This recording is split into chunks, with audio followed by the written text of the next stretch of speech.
মার্কিন president Donald Trump ইউক্রেনের সামরিক সহায়তা দেওয়া স্থগিত করেছেন।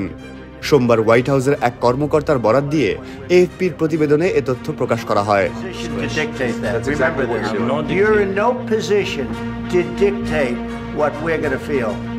ওই কর্মকর্তা এএফপিকে বলেন, প্রেসিডেন্ট স্পষ্ট করেছেন যে তিনি শান্তি চান। আমাদের অংশীজনদেরও এই লক্ষ্যে প্রতিশ্রুতিবদ্ধ হতে হবে। তিনি আরও বলেন, আমরা আমাদের সহায়তা স্থগিত ও পর্যালোচনা করছি যাতে এটি সমাধান তৈরিতে কার্যকর ভূমিকা রাখে।